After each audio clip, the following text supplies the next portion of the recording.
Hello everyone, welcome back to the channel. आज हम इसका ये लास्ट टॉपिक करने वाले हैं चैप्टर 1 का, work and play and importance of play in education and health. चलो, अब सबसे पहले अगर मैं आपसे पूछूं कि बच्चे का असली काम क्या है, पढ़ना, होमवर्क नहीं, इसमें जो इनकी फेमस मारिया मोंटेसरी है उन्होंने कहा है कि play is the work of the child. और ये स्टेटमेंट बीएड और सीटेट दोनों में ही बहुत इंपॉर्टेंट है। चलिए समझते हैं हम इसको क्यों।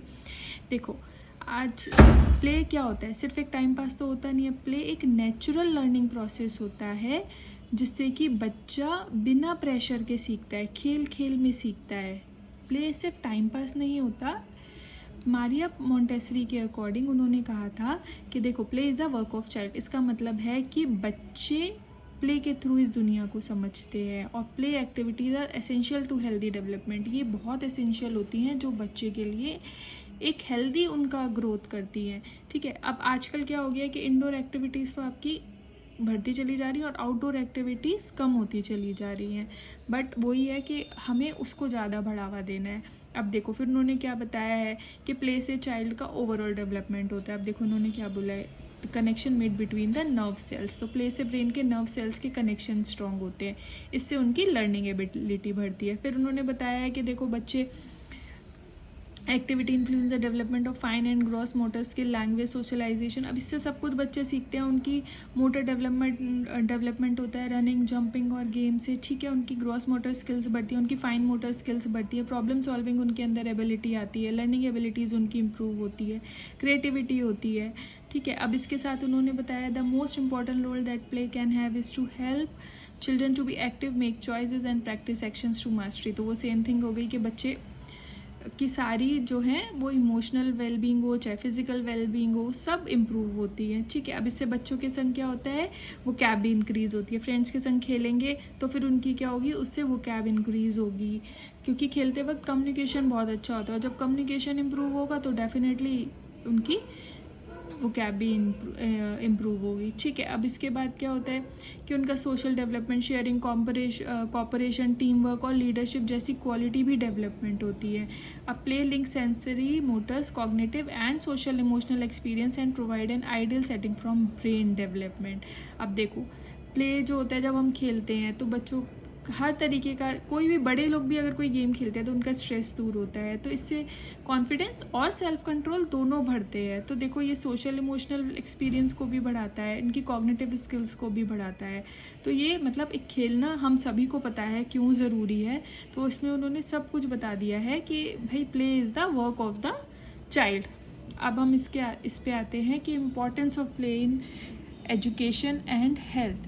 ये क्यों ज़रूरी है। स्कूल में प्ले को करिकुलम का इम्पॉर्टेंट पार्ट माना जाता है। क्यों माना जाता है, तो अब हम इसको डिस्कस करेंगे। Work and play forms an important component for overall of development of child, that is why play has been given important place in school curriculum. ये वही लाइन हो गई कि स्कूल में प्ले को करिकुलम का इंपॉर्टेंट पार्ट माना गया है, क्योंकि चिल्ड्रन जो होते हैं, बच्चे जो होते हैं, वो प्रैक्टिकल वे से जल्दी सीखते हैं, लर्निंग इंटरेस्टिंग हो जाती है, उनकी कॉन्सेप्ट्स लॉन्ग टाइम तक उन्हें याद रहते हैं। अब देखो, कई स्कूल्स में क्या होता है, मैथ्स ब्लॉक से सिखाएं, साइंस के एक्सपेरिमेंट्स कराएं, रोल प्ले कराएं, एजुकेशनल गेम्स कराएं, ये सब लर्निंग के ही एग्जाम्पल है। अब देखो, वही उन्होंने बताया गया है कि थ्रू गेम्स और play it is easier to teach children and concept taught by the way of play remains in their memory for very long time as they grasp it easily by observing it practically। अब देखो, जो भी बच्चा खेल के और या वैसे सीखता है, जब उनको इस तरीके से सिखाया जाता है तो बच्चों की मेमोरी में वो बहुत टाइम तक रहता है, क्योंकि वो प्रैक्टिकली उसको ऑब्जर्व कर रहे हैं, खेल के सीख रहे हैं। सपोज करिए मैथ्स के ब्लॉक से वो एडिशन और सब्ट्रैक्शन सीख रहे हैं, तो वो उनके लिए ज़्यादा इंपॉर्टेंट है, उनको क्योंकि वो ऑब्जर्व करके लर्न कर रहे हैं, तो ये उनकी मेमोरी में लास्ट तक रहेगा।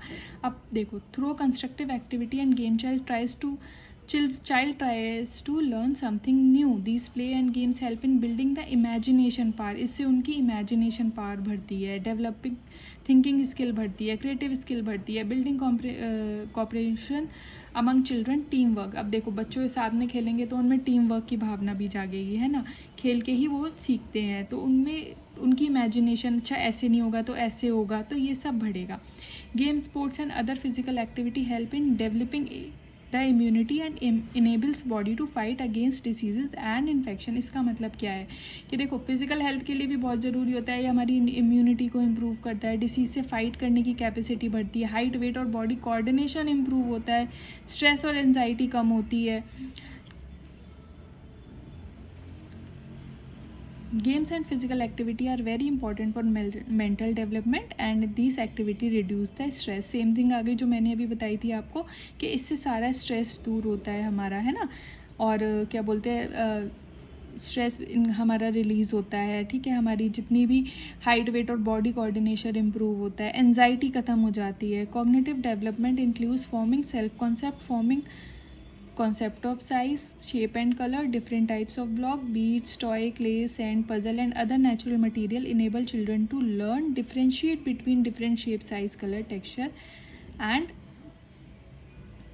वॉल्यूम। तो अब इन्होंने यही बताया, जैसे डिफरेंट टॉयज़ हो गए, ब्लॉक्स, बीड्स, क्ले, पजल, तो ठीक है, इससे बच्चों को क्या होता है, shape, colour, size, texture, volume समझने में उनकी हेल्प करता है। इससे उनकी प्रॉब्लम सॉल्विंग और थिंकिंग स्किल्स डेवलप होती है, क्योंकि अब देखो वो तरह तरीके की चीज़ों से सीखेंगे तो उनको डिफ्रेंशिएट भी करने को आएगा, शेप में का क्या है, साइज़ क्या है। अगर बीट से कर रहे हैं, ठीक है, क्ले से कर रहे हैं तो उनका टेक्सचर पता चलेगा, क्ले का टेक्सचर क्या होता है।